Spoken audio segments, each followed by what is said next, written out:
বন্ধুরা, বাঁকুড়া জেলা আদালতে বিভিন্ন পদে কর্মী নিয়োগের জন্য যে অনলাইনে আবেদন চলছে, সেই অনলাইন আবেদন পদ্ধতিটা কিন্তু স্টেপ বাই স্টেপ পুরোটা কিন্তু এই ভিডিওর মাধ্যমে দেখানো হবে। তাই ভিডিওটা প্রথম থেকে শেষ পর্যন্ত স্কিপ না করে দেখতে থাকুন। এবং যারা প্রথম এই চ্যানেলটা ভিজিট করছেন, অবশ্যই চ্যানেলটা কিন্তু সাবস্ক্রাইব করে রাখুন। অনলাইন ফর্ম ফিল আপ করার পূর্বে কিছু গাইডলাইন দেওয়া হয়েছে, সেই গাইডলাইনটা প্রথমে আমি বলে নেব, তারপরে আমরা অনলাইন ফর্ম ফিল আপটা দেখে নেব। অনলাইন ফর্ম ফিল আপের ক্ষেত্রে দুটো পার্ট রয়েছে, পার্ট 1 আর পার্ট 2। পার্ট 1-এর মধ্যে কী থাকছে আর পার্ট 2-এর মধ্যে কী থাকছে, এই দুটো পার্ট কমপ্লিট করলে তবেই কিন্তু অ্যাপ্লিকেশানটা কমপ্লিট হবে। প্রথম পার্টে রয়েছে আবেদনকারীর বেসিক তথ্য এখানে দিতে হবে, এবং সেই সমস্ত তথ্যগুলো দেওয়ার পর যদি রেকটিফাইয়ের প্রয়োজন হয়, অর্থাৎ সংশোধনের প্রয়োজন, তাহলে সংশোধন করতে হবে। এবং তারপরে কিন্তু আই এগ্রি যে অপশানটা রয়েছে, সেই আই এগ্রি করতে হবে। আই এগ্রি করার পর আর কোনো রকম রেকটিফিকেশানের কোনো সুযোগ থাকছে না। এবং এই পার্ট 1-এই কিন্তু টোটাল স্ক্যান কী করে আপলোড করতে হবে সেই সমস্তগুলো কিন্তু এখানে দেওয়া রয়েছে। এখানে কী ডকুমেন্টস দিতে হবে: passport size photo, recent colour passport size photo, এবং যেটা সাইজ বলে দেওয়া হয়েছে 30 থেকে 50 কেবির মধ্যে জেপিজি ফরম্যাটে। এবং ছবিটা যদি কালার হয় এবং ব্যাকগ্রাউন্ডটা অবশ্যই সাদা হতে হবে, তাহলে কিন্তু কোনো রকম অ্যাপ্লিকেশান বাতিল হওয়ার কোনো সম্ভাবনা থাকবে না। এবং সিগনেচারের ক্ষেত্রে বলে দেওয়া হয়েছে অবশ্যই ব্লু বা ব্ল্যাক পেন কালিতে সিগনেচার করতে হবে, এবং সিগনেচারের ক্ষেত্রে ম্যাক্সিমাম যে সাইজটা বলে দেওয়া হয়েছে 20 কেবির মধ্যে হতে হবে। এবং এখানে একটা পিক্সেলের কথা বলা হয়েছে, 200x100 পিক্সেলের মধ্যে ছবিটার ডাইমেনশন হতে হবে। এছাড়াও যে সমস্ত ডকুমেন্টসগুলো সাপোর্টিং ডকুমেন্টস এখানে আপলোড করতে হবে, সেই সাপোর্টিং ডকুমেন্টসের ক্ষেত্রে কত সাইজ বলে দেওয়া রয়েছে, সেটাও আমরা একটু দেখে নেব। কাস্ট সার্টিফিকেট বা EC certificate, ex serviceman certificate, PW certificate বা meritorious sportsman certificate, age proof, graduation, মাধ্যমিক অ্যান্ড ক্লাস 8 পাস সার্টিফিকেট, প্রত্যেকটার ক্ষেত্রে যেটা প্রয়োজন হচ্ছে সেটা আপনাকে ওখানে দিতে হবে, আপলোড করতে হবে। এবং ক্ষেত্রে বলে দেওয়া হয়েছে ম্যাক্সিমাম সাইজ 100 কেবির মধ্যে হতে হবে। এবং এখানে একটা ডাইমেনশান বলে দেওয়া হয়েছে 1250x1750 পিক্সেল। এই ডাইমেনশানের মধ্যে কিন্তু ওই ডকুমেন্টসগুলোকে রাখতে হবে, এবং ম্যাক্সিমাম সাইজ বলে দেওয়া হয়েছে 100 কেবি। সমস্ত বেসিক তথ্য দেওয়ার পর একটা অ্যাপ্লিকেশান নাম্বার জেনারেট হবে, এবং অ্যাপ্লিকেশান নম্বরটা হচ্ছে 8 সংখ্যার একটা অ্যাপ্লিকেশান নাম্বার জেনারেট হবে। এবং এখানে নিজেকে একটা পাসওয়ার্ড চুজ করতে হবে, সেটাও কিন্তু 8 ডিজিটেরই পাসওয়ার্ড দিতে হবে। এই পাসওয়ার্ড আর অ্যাপ্লিকেশানটা কিন্তু আপনাকে নোট করে রাখতে হবে, কারণ প্রথম ধাপ পার্ট 1 কমপ্লিট হওয়ার পর কিন্তু রয়েছে পার্ট 2। পার্ট 2-তে কী রয়েছে সেটা আমরা একটু দেখে নেব। পার্ট 2-তে রয়েছে অনলাইন পেমেন্টের ব্যাপারটা এখানে দেওয়া রয়েছে। Debit card, credit card, net banking, UPI বা ই চালান, এইগুলোর মাধ্যমে কিন্তু অনলাইন পেমেন্ট করা যাবে। Debit card, credit card, net banking, UPI এগুলোর ক্ষেত্রে অনলাইনে পেড করার জন্য 24/6/2024 টিল 11:59 PM পর্যন্ত কিন্তু আবেদন ফি জমা দেওয়া যাবে। যারা ই চালানের মাধ্যমে অ্যাপ্লিকেশান ফি জমা দেবে তাদের জন্য অবশ্যই 24/6/2024 তারিখের মধ্যে ই চালানের কপি প্রিন্ট আউট করে নিতে হবে, এবং 25শে জুন 2024 তারিখে বা তার আগে এসবিআইয়ের যে কোনো শাখাতে গিয়ে ই চালানের মাধ্যমে অ্যাপ্লিকেশান ফিটা কিন্তু পেমেন্ট করতে হবে। এবং ওই যে ক্যান্ডিডেট কপি যেটা ব্যাংক ফেরত দেবে সেটা নিজের কাছে রেখে দিতে হবে, ওটা পরবর্তীকালে কাজে লাগবে। এরপর আমরা অনলাইনে কীভাবে ফর্মটা ফিল আপ হবে সেটা এবার দেখে নেব। বাঁকুড়া জেলা আদালতে বিভিন্ন পদে যে কর্মী নিয়োগের বিজ্ঞপ্তি বেরিয়েছে, সেটার অনলাইন আবেদন কীভাবে করবেন সেটা স্টেপ বাই স্টেপ কিন্তু এই ভিডিওর মাধ্যমে দেখানো হয়েছে। তাই ভিডিওটা স্কিপ না করে প্রথম থেকে শেষ পর্যন্ত দেখতে থাকুন, এবং ভিডিওর ডেসক্রিপশন বক্সে অনলাইন আবেদনের লিঙ্ক দেওয়া থাকবে। এই যে পেজটা, এখানে অ্যাপ্লাই অনলাইন বলে যে জায়গাটা রয়েছে, এখানে গিয়ে ক্লিক করতে হবে। এবং যারা এর আগে অনলাইন আবেদন করেছেন কিন্তু ফর্মটা প্রিন্ট করেনি, তাদের জন্য বাম দিকে অ্যাপ্লিকেশন নম্বর আর পাসওয়ার্ড এবং ক্যাপচা কোড দিয়ে কিন্তু এখান থেকে ফর্মটা প্রিন্ট করা যাবে। আর যারা নতুন করে আবেদন করতে চাইছেন তাদের জন্য এই ভিডিওটা অ্যাপ্লাই হেয়ার এখানে গিয়ে ক্লিক করতে হবে। ফর্মটা ফিল আপ করার পূর্বে এখানে বলে দেওয়া হয়েছে যে সমস্ত পোস্টগুলোর জন্য যে ক্রাইটেরিয়া চাওয়া হয়েছে বা যোগ্যতা চাওয়া হয়েছে সেগুলো ঠিকঠাক ম্যাচ করছে কি না। যদি সেটা ঠিকঠাক ম্যাচ করে থাকে তাহলে অবশ্যই তোমাকে আই এগ্রি অপশানে ক্লিক করে I accept the terms and কন্ডিশনে ক্লিক করতে হবে। আর যদি দেখা যায় কোনো রকম ভুল কিছু দিয়ে থাকো কোনো তথ্য, সেক্ষেত্রে কিন্তু যদি এলিজিবিলিটি ক্রাইটেরিয়ার সাথে কোনোভাবে ম্যাচ না করে তাহলে যে কোনো মুহূর্তে স্ক্রুটিনির সময় কিন্তু অ্যাপ্লিকেশানটা রিজেক্ট হয়ে যাবে। তাই এখানে আই এগ্রি অপশানে ক্লিক করলাম, করার পর I accept the terms and কন্ডিশনে ক্লিক করলাম। এরপর যে মেন পেজ অর্থাৎ অ্যাপ্লিকেশানের যে বেসিক যে ইনফরমেশানগুলো দিতে হবে সেগুলো কিন্তু এখানে দেওয়া রয়েছে, অর্থাৎ কোন পোস্টের জন্য অ্যাপ্লাই করছো, বাবার নাম, নিজের নাম, কী ডিগ্রি রয়েছে, পুরো অ্যাড্রেস, সমস্ত কিছু কিন্তু এখানে দিতে হবে। দেওয়ার পরেই কিন্তু ডিক্লারেশনে ক্লিক করার পর I accept the terms and condition করে পরবর্তী পেজে যেতে হবে। এটা কিন্তু পার্ট 1। এরপর আমরা পোস্ট অ্যাপ্লাই সিলেক্ট করলাম। এখান থেকে আমি লোয়ার ডিভিশন ক্লার্ক বা আপার ডিভিশন ক্লার্ক বা যে যে পোস্টগুলো দেওয়া ছিল সেগুলোর মধ্যে থেকে তুমি যেটা অ্যাপ্লাই করতে চাইছো সেটা কিন্তু এখান থেকে সিলেক্ট করে নিতে হবে। এরপর চলে আসি ডোমিসাইল। ডোমিসাইলে দুটো অপশান দেওয়া রয়েছে, একটা আদার্স আর ওয়েস্ট বেঙ্গল। যারা ওয়েস্ট বেঙ্গলের বাইরে তারাও কিন্তু ফর্মটা ফিল আপ করতে পারবে। এরপর চলে আসি ক্যাটাগরিতে ইউআর ইসি, SC, SC, ST, OBC A আর ওবিসি বি, যেই ক্যাটাগরির মধ্যে তুমি পড়ছো সেই ক্যাটাগরিটা এখান থেকে তুমি সিলেক্ট করে নিলে। এরপর রয়েছে ফুল নেম, অর্থাৎ নিজের নামটা এখানে টাইপ করতে হবে। আমি নিজের নাম এখানে টাইপ করে দিলাম।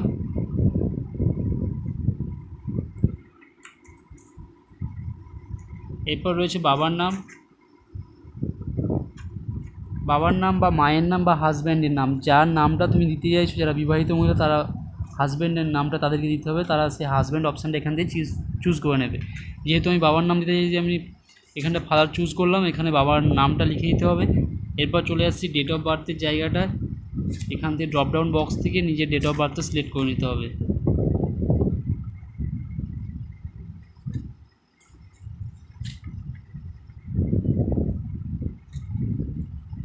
এরপর মেল, ফিমেল বা আদার্স সেটা এখান থেকে চুজ করে নিতে হবে। এবার ন্যাশনালিটি এখানে লক করাই রয়েছে। এরপর রিলিজিয়ান, যে ধর্মের মধ্যে তুমি পড়ছো সে এখান থেকে সেটা কিন্তু চুজ করে নিতে হবে। এরপর রয়েছে অ্যাড্রেস, প্রেজেন্ট অ্যাড্রেস আর করসপন্ডিং অ্যাড্রেস দুটো যদি একই হয়ে থাকে তাহলে এখানে বক্সে ক্লিক করতে হবে। এখানে টোটাল সব কিছু দিয়ে দেওয়ার পর এখানে মোবাইল নাম্বারটা খুব ইম্পর্টেন্ট, মোবাইল নাম্বারটা এখন দিতে হবে। এরপর রয়েছে ইমেল আইডি, আমি এখানে ইমেল আইডিটা দিয়ে দিলাম। প্রত্যেকে কিন্তু সমস্ত ডিটেলসটাই কিন্তু ফিল আপ করতে হবে। এরপর হচ্ছে এক্সাম পাস্টে হাইয়েস্ট যে এক্সামটা পাস করছে সেটা এখানে দিতে হবে। এবার যে গ্রুপ ডির জন্য দিচ্ছে তাদের জন্য অবশ্যই বলা ছিল যে ক্লাস 8 পাস হতে হবে। এখান থেকে যেটা তোমার রয়েছে ডিগ্রি সেখান থেকে তুমি চুজ করে নিলে। এরপর মাধ্যমিকে, যেহেতু আমি গ্র্যাজুয়েশন চুজ করেছি তাই এখানে মাধ্যমিক, উচ্চ মাধ্যমিক এবং গ্র্যাজুয়েশনের বোর্ডের নাম আর পার্সেন্টেজ এখানে লিখে দিতে হবে। চাইলে তুমি জিপিএ নাম্বারটাও দিতে পারো, আপ টু দশমিকের পর দুটো স্থান। এরপরে রয়েছে কম্পিউটার অপারেশন সম্পর্কে বা টাইপিং সম্পর্কে নলেজ রয়েছে কি না, এখান থেকে ইয়েস বা নো করতে হবে। এখানে ইয়েস করে দিলাম। এরপর রয়েছে প্লিজ মাধ্যমিক, উচ্চ মাধ্যমিক, গ্র্যাজুয়েশনের বোর্ড এবং কত পার্সেন্টেজ নম্বর পেয়েছে সেটা ওখানে দিয়ে দেওয়ার পর পরবর্তী অপশান ছিল যে নলেজ ইন কম্পিউটার অপারেশন ও টাইপিং, এখানে অবশ্যই ইয়েস করতে হবে, কারণ যে যে পোস্টগুলোর জন্য ইয়েস বলা আগে থেকে বলা ছিল সেটা ইয়েস করে নিতে হবে। এবং পরে লিখেছিল ফিল দি ডিটেলস, অর্থাৎ পাশের যে বক্সটা ছিল, অর্থাৎ তুমি কত বছরের কম্পিউটার কোর্স তোমার রয়েছে সেটা ওখানে ডিটেলসে লিখে দিতে হবে। এরপর যেমন নো অবজেকশন সার্টিফিকেট, অর্থাৎ যদি তুমি কোনো গভর্নমেন্ট এমপ্লয়ি হয়ে থাকো তাহলে অবশ্যই হায়ার অথরিটির কাছ থেকে নো অবজেকশন সার্টিফিকেট নিতে হবে, সেটা ইয়েস বা নো সেখানে ক্লিক করতে হবে। যাদের ক্ষেত্রে প্রয়োজন নেই তারা নো করে দেবে। এরপর যদি কোনো রকম আরও এক্সট্রা কোয়ালিফিকেশান থেকে থাকে সেটা এখানে উল্লেখ করতে হবে। এবং এরপর রয়েছে পাসওয়ার্ড ক্রিয়েশন, অর্থাৎ এখানে 8 সংখ্যার একটা পাসওয়ার্ড তৈরি করতে হবে এবং সেটা আবার পরবর্তীকালে আবার একবার দিতে হবে, অর্থাৎ ডবল, যেহেতু এখানে লিখে দিচ্ছে রি এন্টার পাসওয়ার্ড, অর্থাৎ একবার পাসওয়ার্ডটা দেওয়ার পর আবার একবার পাসওয়ার্ডটা দিতে হবে। এবং যেহেতু তুমি রোবট নাও তাই তোমাকে এখানে যে ক্যাপচা কোডটা শো করবে সেই ক্যাপচা কোডটা দিয়ে দিতে হবে। এবং তারপর রয়েছে ডিক্লারেশন, অর্থাৎ এতক্ষণ পর্যন্ত যে সমস্ত তথ্যগুলো তুমি দিলে সেগুলো ঠিক রয়েছে। এবং যদি তুমি গভর্নমেন্ট সার্ভিস করো তাহলে তুমি হায়ার অথরিটির কাছ থেকে লিখিতভাবে নো অবজেকশন সার্টিফিকেট পেয়েছো। এটা দেওয়ার পরে I accept the terms and কন্ডিশনে ক্লিক করতে হবে। I accept the terms and কন্ডিশনে ক্লিক করার সাথে সাথে তুমি এতক্ষণ ধরে যে ফর্মটা ফিল আপ করেছিলে তার একটা প্রিভিউ কিন্তু এখানে দেখিয়ে দেবে। অর্থাৎ কোন পোস্টের জন্য ফিল আপ করেছো, ডোমিসাইল, ক্যাটাগরি, যে সমস্ত ডিটেলসগুলো তুমি একটু আগে দিলে সেগুলো ডিটেলস এখানে দিয়ে দিবে। এবং দুটো অপশান এখানে রয়েছে, প্রসিড আর মডিফাই ডিটেলস। অর্থাৎ যেগুলো দিয়েছো সেগুলো যদি ঠিকঠাক থাকে তাহলে তুমি প্রসিড করে পরবর্তী স্টেপে যাবে, আর যদি দেখা যায় কোনো রকম ভুল থেকে থাকে তাহলে তুমি মডিফাই ডিটেলস করে আবার ব্যাক করে আসতে পারবে। যেহেতু সমস্ত কিছু আমার ঠিক রয়েছে তাই আমি প্রসিড অ্যান্ড করলাম। ডেটাগুলো সঠিক থাকার পর প্রসিড করার সাথে সাথে এই ধরনের একটা পেজ চলে আসবে, অর্থাৎ যেখানে application ID, date of birth আর কোন পোস্টের জন্য ফিল আপ করছো এবং কোন ক্যাটাগরি সেটা এখানে শো করবে। এবং ওয়েলকাম দিয়ে নিজের নামটা এখানে শো করে দেবে। এখানে কিন্তু আপলোড ফটো অ্যান্ড সিগনেচার, তারপর হচ্ছে upload your scan documents, application form payment, application fees payment আর ফিল্ড ইন ফর্ম, এইগুলো এবার করতে হবে। এবার আমরা দেখে নেবো কীভাবে ফটো আর সিগনেচার আপলোড করতে হবে এবং পরবর্তী ধাপগুলো আস্তে আস্তে দেখতে হবে। যারা প্রথমে চ্যানেলটা ভিজিট করবে তারা কিন্তু অবশ্যই চ্যানেলটা কিন্তু সাবস্ক্রাইব করে নিও। এখন ফটো আর সিগনেচারটা আপলোড করতে হবে। আপলোড ফটো আর সিগনেচারে ক্লিক করার পর সাথে সাথে এই ধরনের একটা পেজ চলে আসবেন, যেখানে কিন্তু ফটোর জায়গায় ফটোটা আপলোড যে ফোল্ডারে রয়েছে তোমার মোবাইলে বা ল্যাপটপ, যেখান থেকে তুমি ফর্মটা ফিল আপ করছো, যে ফোল্ডার রয়েছে সেই ফোল্ডারটা তুমি এখান থেকে সিলেক্ট করে নিলে এবং নিচেই রয়েছে আপলোড অপশান, দিয়ে আপলোড করে দিলে এরপর যে সিগনেচার, সেই সিগনেচারটা ফোল্ডার থেকে নেবে এবং তারপরে আপলোড করবে। যেমন ডাইমেনশন বা সাইজ বলে দেওয়া রয়েছে সেই মতোই কিন্তু দিতে হবে, না হলে ফটো বা সিগনেচার আপলোড হবে না। পরবর্তী অপশান যেটা রয়েছে আপলোড ইউর স্ক্যান ডকুমেন্টস, অর্থাৎ ক্যাটাগরি যাদের ক্ষেত্রে হচ্ছে তাদের ক্ষেত্রে ক্যাটাগরি দিতে হচ্ছে, এসসি এসটি ওবিসি ওবিসিবি তাদের ক্যাটাগরি সার্টিফিকেট দিতে হবে, এজ প্রুফ অর্থাৎ মাধ্যমিকে অ্যাডমিট কার্ড বা জন্ম সার্টিফিকেট যদি থেকে থাকে সেটা দিতে হবে, এবং যে সমস্ত কোয়ালিফিকেশান যেগুলো দরকার সেইগুলো তুমি উল্লেখ করেছো অলরেডি, সেটার সার্টিফিকেট কিন্তু এখানে আপলোড করতে হবে। পরবর্তী অপশানে চলে যাবে upload your scan copy documents. তার আগে তুমি যেহেতু ফটো আর সিগনেচার আপলোড করে দিচ্ছ সেটা এখানে শো করবে এবং তার নিচে application number, date of birth, কোন পোস্টে অ্যাপ্লাই করছে আর কোন ক্যাটাগরি সেটা কিন্তু এখানে দেখিয়ে দেবে। এরপর যে ডকুমেন্টসগুলো তোমার প্রয়োজন বললাম সেগুলো আগে থেকেই ডাইমেনশন বলা ছিল এবং কত কেবির মধ্যে, ম্যাক্সিমাম 100 কেবির মধ্যে বলা ছিল জেপিজি ফরম্যাটে, সেগুলো তুমি এখানে এক একটা ফোল্ডার থেকে নেবে এবং পাশে আপলোডে ক্লিক করবে। এর পরবর্তী অপশান রয়েছে পেমেন্ট লিঙ্ক, অর্থাৎ যে পোস্টের জন্য তুমি অ্যাপ্লাই করছো সেটার জন্য নির্দিষ্ট যে আবেদন ফি রয়েছে সেটা তোমাকে পেমেন্ট করতে হবে। এবং এখানে একটা ডিক্লারেশান রয়েছে, পুরো ডিক্লারেশানটা পড়ে এবং আই এগ্রি অপশানে ক্লিক করতে হবে, করে নেক্সট করতে হবে। নেক্সটে কী লেখা আছে, I accept the terms and condition, অর্থাৎ আই এগ্রিতে ক্লিক করার পর I accept the terms and কন্ডিশানে click করতে হবে। এরপরে পেমেন্টের লিঙ্ক একটা চলে আসবে, অর্থাৎ এখানে এসবিআইয়ের গেটওয়ে দিয়েই কিন্তু পেমেন্টটা করা হবে। এখানে কোন পোস্টের জন্য তুমি অ্যাপ্লাই করছো সেই পোস্টটা এখানে চলে আসবে এবং নিচে application number R date of বার্থটা দিতে হবে। আর যদি কোনো কারো ক্ষেত্রে ক্যাটাগরি থেকে থাকে বা সাব ক্যাটাগরি থেকে থাকে সেগুলো এখানে উল্লেখ করে দিতে হবে। মোবাইল নাম্বার দিতে হবে এবং কত টাকা ফিস সেটা কিন্তু এখানে দেখিয়ে দেবে। নাম, mobile number, date of birth, email ID এগুলো দিয়ে নিচের ওখানে একটা ক্লিক করার একটা অপশান রয়েছে যে I have read and agreed to the terms and condition, এটাতে ক্লিক করার পর নিচের দিয়ে একটা ক্যাপচা কোড আসবে, সেই ক্যাপচা কোডটা দিয়ে নেক্সট করতে হবে।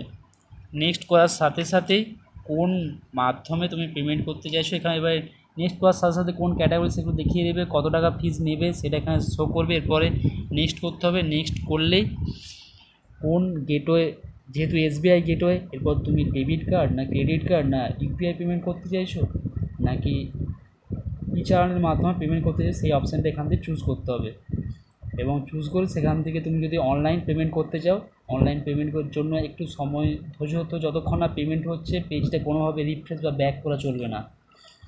পেমেন্ট করে দেওয়ার পর আবার মেন পেজে চলে যেতে হবে, সেখান থেকে গিয়ে তুমি পুরো অ্যাপ্লিকেশন ফর্মটা ওখান থেকে ডাউনলোড করতে পারবে এবং কবে এক্সাম হবে সেগুলো কিন্তু নোটিফিকেশানের মাধ্যমে এবং মোবাইলে এসএমএসের মাধ্যমে জানিয়ে দেওয়া হবে।